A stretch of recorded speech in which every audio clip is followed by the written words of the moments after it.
반갑습니다. 워킹 바이블 TV 송명돈 목사입니다.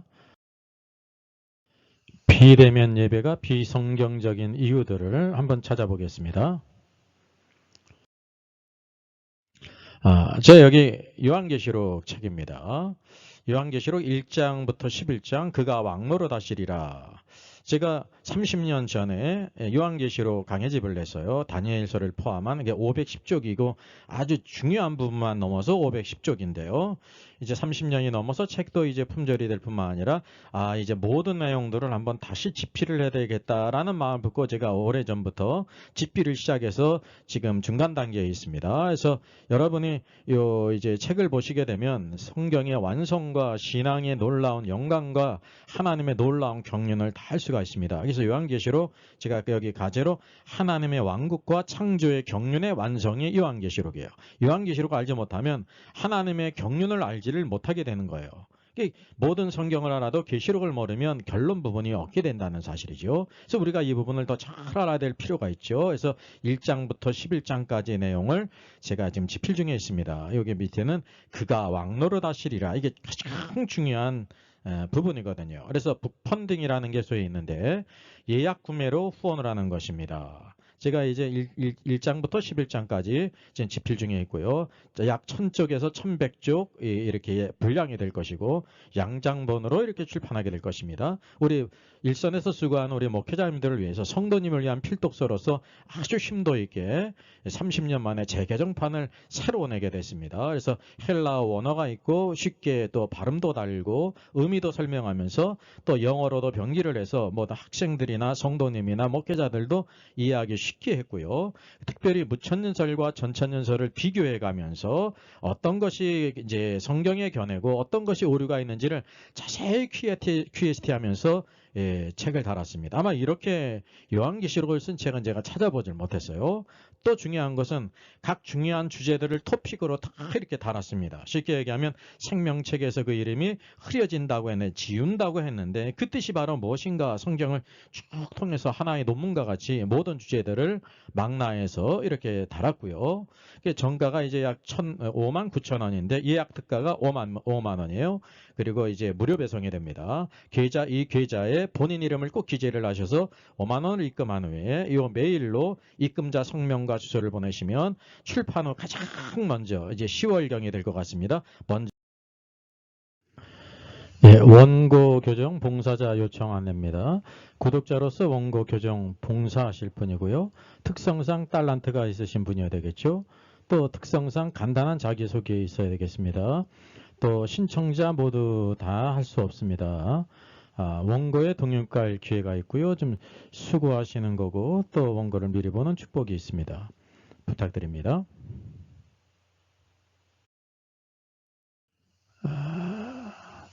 그 잘잘법의 김학철 교수는 코로나 시대에 불 꺼진 교회당이 저희가 교회구나라고 기독교를 믿지 않는 사람들에게 보일 것 같다고 주장했죠. 이런 관점은 하나님의 관점일까요? 이 고의 그림이 진리가 사그라든 교회를 비판하는 사람도 있다. 이제 김학철 교수가 말해요. 실제로 고가 이 불 꺼진 교회당을 그린 이유는 성령의 불이 꺼진 교회를 묘사한 것입니다. 그런데 이제 김학철 교수는 오늘날 저 그림을 다시 보면 불 꺼진 교회당이야말로 하나님의 선하시고 기뻐하시고 온전한 뜻이 무엇인지 분별한 사람들의 교회당이 아닌가 생각한다라고 이렇게 했습니다. 제가 볼 때는 완전히 빗나간 것입니다. 이것도 빗나갔을 뿐만 아니라 로마서 12장 1, 2절에 대한 이제 성경적인 신학적인 견해도 전혀 잘못됐어요. 그 부분은 어제 영상에 달았습니다. 제가 이거를 한번 찾아보니까요. 고의 불 꺼진 교회당이라는 제목으로 설교를 한 분이 있어요. 작년 10월 4일입니다. 설교 제목도 불 꺼진 교회당입니다. 뭐 당연히 고의 그림도 이렇게 삽입을 했죠. 히스교회의 백정규 목사라는 분이 불 꺼진 교회당이야말로 하나님의 편지 초대장이 된다. 세상 사람들에게 이런 견해를 냈어요. 아마 이제 이런 연관관계를 보니까 아마 김학철 교수도 이런 이제 그 감동을 받은 것 같아요. 제가 볼 때는 참 성경을 잘못 오해한 것입니다. 그리고 이제 교회가 모여서 예배를 드리면 사회에 해악을 끼친다고 이렇게 생각했으면 전혀 잘못된 생각입니다. 예, 불신자도 하는 생각이에요. 이런 사망들 있지 않습니까? 이게 이제 공정한 거냐 하면은 민주국가에서 이제 공산주의, 사회주의와 같이 가는 거 아닙니까? 이제 그는 신학자로서 신학적으로 비대면 예배의 정당성을 주장했는데 전양성에서요. 크게 잘못 오해한 것입니다. 그 이유를 한번 여러 가지 성경적인 이유를 제가 제시를 하겠습니다. 첫째는 몸을 들이지 않고 진리와 영에서 영으로 예배를 드릴 수가 없습니다. 사람의 존재는 영과 혼과 몸으로 되어 있습니다. 데살로니가전서 5장 23절이지요. 스피릿, 소울, 몸, 바디가 있어요. 우리가 영 안에서 예배 드리는 것이 굉장히 중요하죠. 요한복음 4장 24절에도 하나님께 예배하는 자는 영으로 진리로 예배하라 그러지 않았습니까? 그래서 너희 몸을 하나님이 기뻐하시는 거룩한 산제물로 드리라라는 것은 이제 대면 예배를 금지하고 이제 비대면 예배로 영으로 드려라 그런 뜻이 아니죠. 그래서 여기 합당한 예배라는 것은 로기켄 맞습니다. 개역개정에서 영적 예배로 번역한 것은 이제 의역을 한 거예요. 로기켄은 합리적인 이성적인 그런 뜻입니다. 그러니까 이제 킹제임스 성경에도 reasonable service 그러지 않았습니까? 이렇게 이성적인 합리적인 예배다. 그리고 이제 예배라는 뜻뿐만 아니라 봉사 사역이라는 뜻으로도 우리가 새길 수가 있어야 되는 것입니다. 그리고 이 마음도요. 누스라는 것은 지능을 가리켜요. 지능, 이해, 생각을 가리켜요. 마음이란 뜻도 있는데 사고, 감각, 의지와 관련된 마음이라는 뜻입니다. 그래서 여기 킹제임스 성경도 보게 되면 이것을 이제 이해로 번역했단 말이죠. 그래서 우리가 이해가 합리적인 이해를 가져야 돼요. 성경 말씀을 통해서. 비근한 아주 쉬운 예로 들겠습니다. 다니엘의 세 친구가 바벨론의 포로로 끌려갔죠.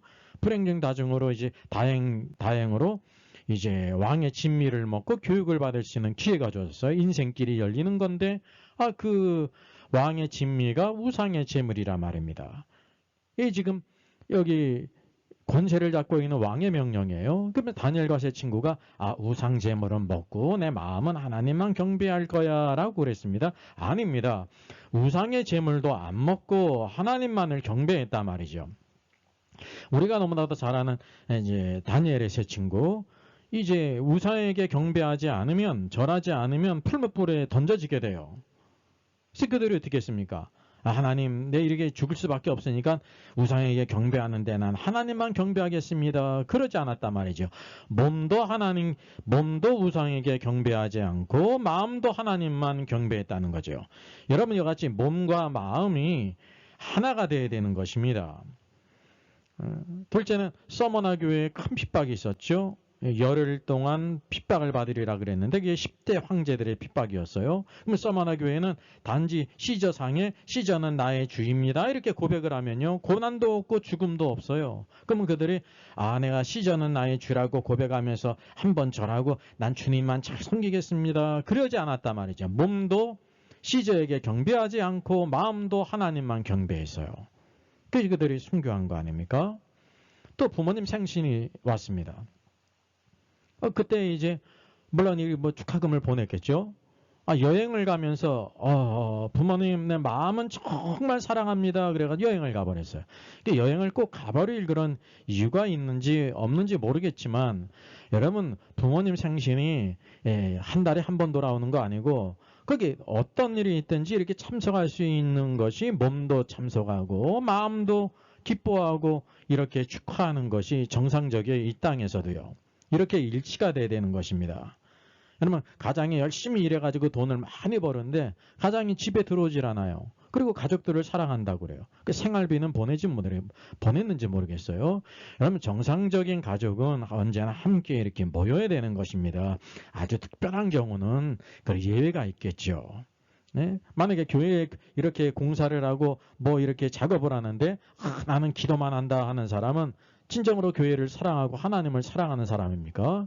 오늘도 여기서 다 무엇이냐면 몸과 마음이 일치가 돼야 된다고 하는 사실입니다. 그래서 마음과 뜻과 정성을 다해서 목숨을 다해서, 목숨이 이제 원어상으로는 soul이거든요. 혼을 다해서 모든 것이 다 이렇게 하나로 하나님도 사랑하고 이웃도 사랑해야 되는데, 기본 전제가 몸을 들이는 것을 포함해요. 몸은 와 있지 않으면서 난 마음을 다하고 뜻을 다하고 한다는 것은 어불성설이라는 사실이죠. 인간 세상에서도, 이 사회에도 그렇고 하나님을 섬기는 데 있어서 인간의 세 부분이 있어요. 영과 혼과 몸이 있기 때문에 오늘도 우리가 영 안에서 예배드린다는 것은 당연히 몸이 있고, 그리고 우리가 영 안에서 진리로 예배하는 것을 말하는 것이, 몸은 다른 데가 있으면서 내가 영 안에서 예배한다는 것은 손바닥을 뒤집는 것입니다. 우리 인간의 모든 삶이 인격적으로 이루어져야 된다는 사실이죠. 두 번째 이유를 한번 보겠습니다. 자, 그러면 오순절에 구원받은 사람들이 어떠했는가? 우리가 이구동성으로 초대교회로 돌아가야 된다고 말하지 않습니까? 이 팩트를 한번 우리가 보자는 것입니다. 만약에 김학철 교수가 주장하듯이 사도 바울이 대면 예배가 아니라 비대면 예배라서 일상생활에서 우리가 하나님을 섬겨라 라고 했다고 하면 초대교회부터 성령이 충만해가지고 모이지를 않았을 거 아닙니까? 근데 여기 사도행전 2장 41절, 그 말을 받은 사람들은 세례를 받고 회개하고 세례를 받았어요. 그게 이제 3,000이나 더 있는데, 그들이 사도들의 가르침을 받아 서로 교제하고 떡을 떼며 오로지 기도하기를 힘썼다 그랬습니다. 여러분, 오순절 이후 비대면 예배가 없어요. 모든 회개한 사람들이 세례를 받았어요. 세례를 받는다는 것은 모든 사람이 모였다는 것을 가리킵니다. 사도들의 가르침을 받았습니다. 모두 모였죠. 서로 교제했어요. 이건 반드시 모여야만 가능한 것입니다. 이 가상세계에서 교제를 할 수가 없다고 하는 사실이죠. 떡을 뗐어요. 성찬의 떡을 떼었단 말이죠. 이게 반드시 모여야 된다는 것을 여기 언급하고 있는 것입니다. 아주 기본 전제라니, 살아있는 사람이 모이는 것은 기본 전제예요. 살아있는 사람이. 그리고 2장 46절에서도 날마다 마음을 같이하여 성전에 모이기를 힘쓰고 그랬습니다. 집에서 떡을 떼며 기쁨과 순전한 마음으로 음식을 먹었고 하나님을 찬미했다 그랬습니다. 김학철 교수가 주장한 대로 비대면 예배가 성경의 본질이라고 하면 성경의 팩트와 충돌하지 않습니까? 그러면 성경이 틀린 게 아니라 해석이 틀려요. 해석은 언제든지 틀릴 수가 있어요. 언제? 성경의 팩트와 어긋나게 될 때, 모순이 되게 될 때, 이거 잘못된 해석이란 말입니다. 그래서 해석이 성경 팩트를 바꿀 수가 없습니다. 이것은 변조고 왜곡이라는 사실이죠. 그래서 오순절 성령 충만한 초대교회와 모든 사도행전과 모든 서신서를 보게 되면 모든 성도들이 모였습니다. 이것을 부인할 수가 없다는 사실이죠. 세 번째, 교회이론입니다. 교회는 몸과 지체가 된다는 거죠. 고린도전서 12장 이렇게 말씀해요. 몸은 하나인데 많은 지체가 있고 몸의 지체가 많으나 한 몸인 같이 그리스도도 그러하니라 그랬습니다. 오늘도 우리의 몸이 하나이지 않습니까? 근데 지체는 많이 있잖아요. 그런 것처럼 그리스도도 그러하다 그랬어요. 이게 그리스도와 교회에 대해 지금 적용하고 있는 거예요.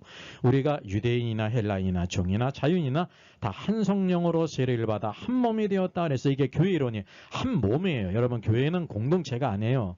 한 몸이라는 거예요. 한 몸이 있고 한 머리인 그리스도가 있다는 사실이죠. 그래서 다 한 성령으로 마시게 했다.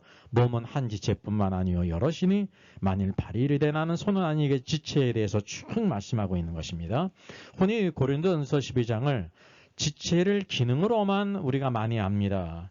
기능면을 많이 알죠. 이게 틀린 것이 아니에요. 맞는데 기본적으로 중요한 본질적인 바로 뭐냐면 그리스도는 머리이시고 교회는 한 몸이라는 거예요.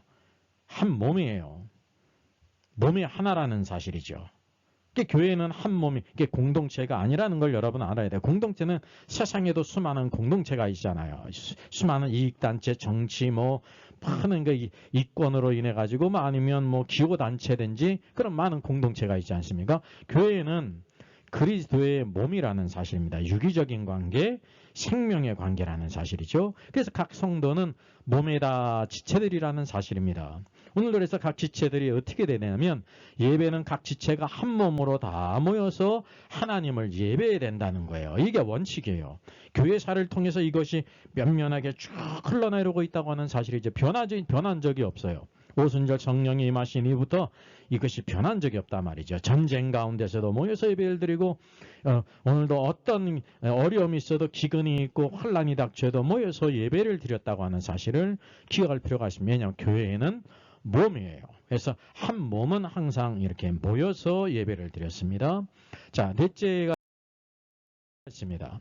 예배의 그 두 가지 방면이 있습니다. 사도신경에 나타나 있죠. 이게 사도들의 모든 신앙인데 첫째가 하나님께 드림이에요. 서비스, 봉사한다, 드린다는 개념이 있어요. 이게 성령의 교통이 있죠. 이게 버티컬 방면이에요. 수직적인 방면. 이제 예수님의 십자가가 바로 하나님과 우리의 관계를 화목하게 할 뿐만 아니라 수평적인 관계가 있는 것처럼 예배의 두 가지 방면이 있어요. 하나님께 드림이 있습니다. 그래서 계시록 4장 9절을 보게 되면 네 생물이 이제 피조물 아닙니까? 영광과 존귀와 감사를 드리는 것입니다. 여러분, 영광과 존귀와 감사를 드리기 위해서는 반드시 이 영 안에서 예배를 드리기 위해서는 반드시 몸이 와야 되는 거예요. 몸이 오지 않고 마음만 맞다는 것은 그건 귀신이든지 그건 잘못된 것이죠. 예? 그런 특별한 상황이 아닌 이상은 반드시 인격적으로 정상적으로 몸도 있고 마음도 있고 영 안에서 예배를 드려야 된다는 거예요. 그래서 성령의 교통이 있습니다. 하나님께 드리는 것이 있어요. 내 몸을 드리지 않고 영을 드릴 수가 절대 없습니다. 둘째는 성도의 교통이 있습니다. 예? 호리조널 방면, 수평적인 방면이죠. 왜 우리 몸에는 많은 지체가 있는데 지체가 서로 이렇게 하나가 돼서 교제를 해야 된다는 게 교회의 기능적인 것뿐만 아니라 우리가 교회의 본질적인 면을 기억해야 된다는 사실이죠. 자, 마지막 네 번째 가장 중요한 거죠. 세례와 성찬이 있습니다. 사도행전 20장 7절을 보게 되면 이렇게 말씀합니다. 그 주간의 첫날에 우리가 떡을 때려 하여 모였더니 바울이 이튿날 떠나고자 하여 그들에게 강론할세 말을 밤중까지 계속했다라고 말씀하고 있습니다. 여러분, 매 주간의 첫날 그 주일에 예배로 모였다는 사실이에요. 그 에클레시아는 부르심을 입은 자들의 모임이에요.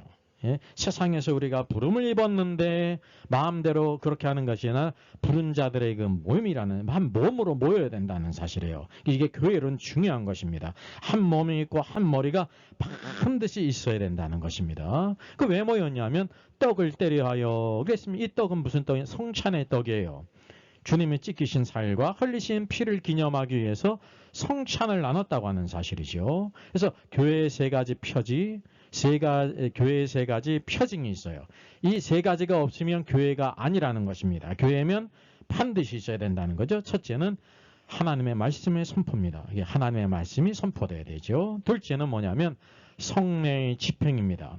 성례는 세례와 성찬이 있습니다. 여러분 학습을 받든지 세례 받은 사람은 이 내용을 잘 알지 않습니까? 반드시 정당한 세례와 성찬이 이렇게 거행이 돼야 된다는 사실이에요. 셋째는 권징이에요. 권징은 교회의 순결을 위해서 이렇게 죄를 지은 사람, 회개치 않는 사람을 이렇게 권징을 해야 된다는 거죠. 왜냐하면 병든 사람을 이렇게 치료하듯이 권징이 반드시 있어야 된다는 사실이에요. 이 세 가지 중에 한 가지가 없으면 교회로서의 교회의 가장 중요한 것을 잃어버려요. 이게 교회라고 말할 수 없다고 하는 사실이죠. 그래서 교회는 반드시 이 세 가지가 있어야 된다는 사실이에요. 그래서 오늘도 우리가 항상 교회가 모일 때 주님의 찢기신 살과 흘리신 피를 기념해야 된다는 거예요. 이 기념하기 위해서 어떻게 됩니까? 반드시 모여야 되지 않습니까? 여기 초대교회도 다 그래서 떡을 때려 하여 모였습니다. 각자가 떡을 준비해가지고 집에서 이렇게 한 것이 아닙니다. 그것은 예배가 아니고 성찬이 아니라는 사실이죠. 반드시 성찬의 떡은 빵 한 덩어리를 같이 나누는 거예요. 왜? 한 몸이기 때문에. 교회가 한 몸이라고 그랬잖아요. 그래서 빵 한 덩어리를 모든 지체들이 그것을 다 이렇게 나눴다는 거죠. 그래서 세례는 부정기적이에요. 왜? 새로운 세례자가 있게 될 때 부정기적이죠. 그래서 이것은 그래도 부정기적으로만 계속 하는데 성찬은 뭐냐면 정기적이에요. 왜 거기 세례자들이 있잖아요. 예수 그리스도를 믿어서 구원받은 성도들이 있지 않습니까? 그들이 있기 때문에 늘 있어야 된다는 사실입니다. 저도 이 영상을 준비하면서 하나 깨달은 게 있습니다.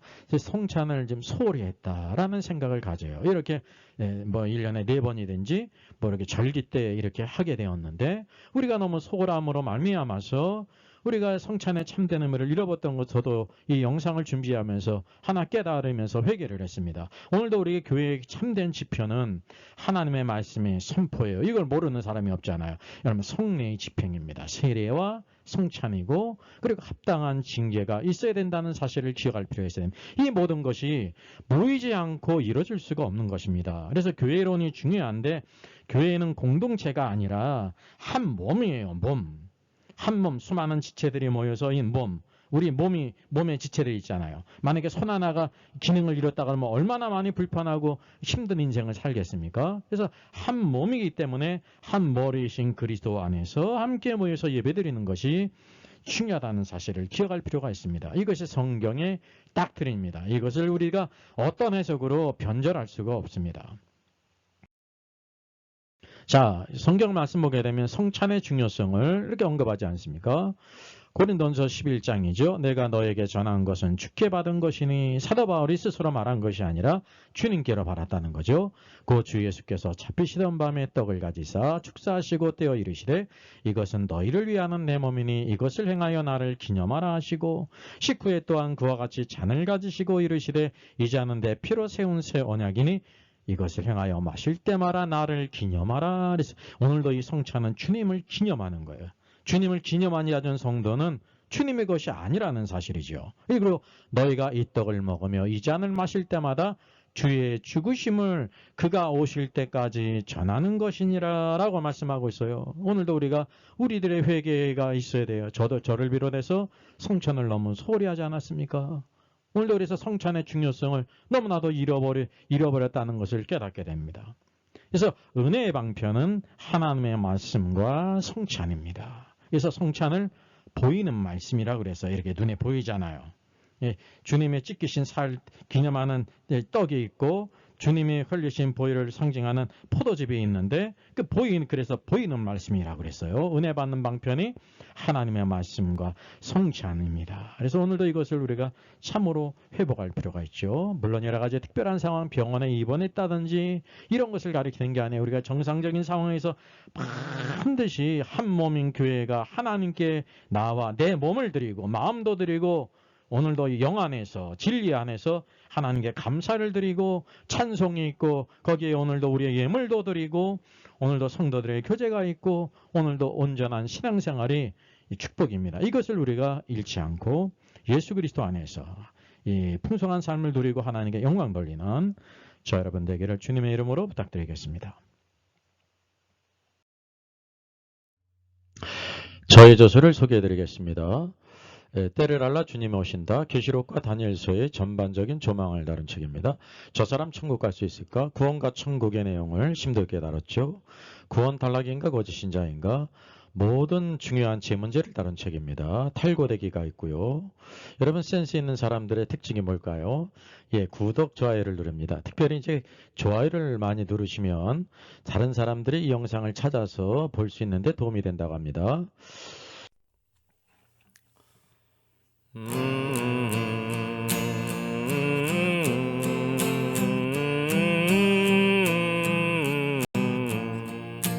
눈을 들어 산을 보니 도움 어디서 오나 전지 지은 주 하나님 나를 도와주시네.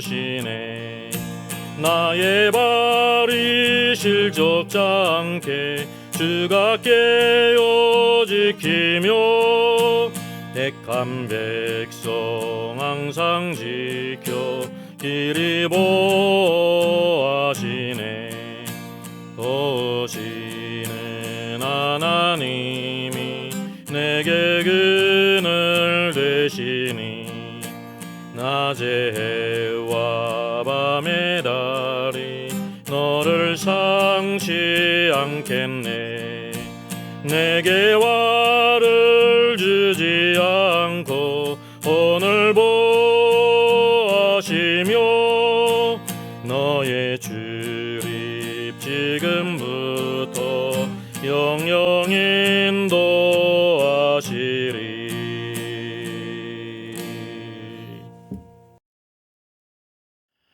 Our Father in heaven, hallowed be your name.